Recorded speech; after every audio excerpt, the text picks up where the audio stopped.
As a perfectionist.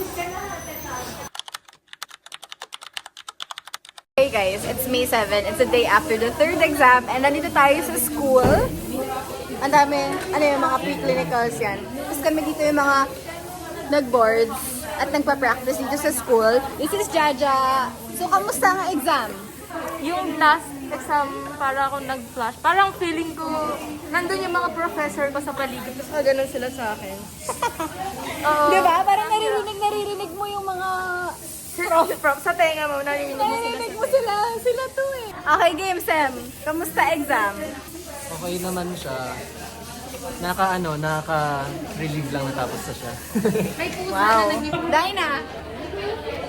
Madadrain ka as you go through the test. Parang nahirapan tayo dahil sa first time talaga natin ma-encounter yung mga nandun. Parang, Ganun talaga. How's the exam? super hard.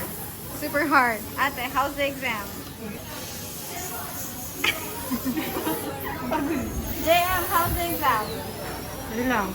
Kaya. Oy! Tipakpan naman.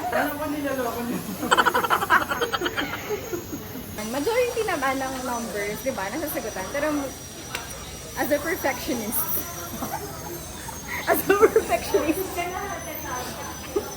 yung 50 tama. Yung another 50. Gusto nila ng mga 80% sure nila. Tama. Yung mga review centers sa practicals, nag-open sila ng rental. Kasi yung ibang school, hindi sila pinapayagan mag-practice sa school. So, take advantage din dun sa ino-offer sa atin ng school na if gusto natin mag-practice dito, pinapayagan ka. Alam ko na yung learning style ko. Nakapag-adjust na ako. May time na ako to adjust before. Para pagbalik ko, alam ko na. As a dentistry student, sobrang daming gamit. Yes. Kulang pa yan CD lang yan. CD lang to. Wala pang FPD, wala pang resto, RPD, pero mas onti naman siya. Dami lang talaga sa CD.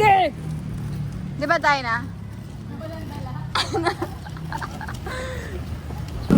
Ayan.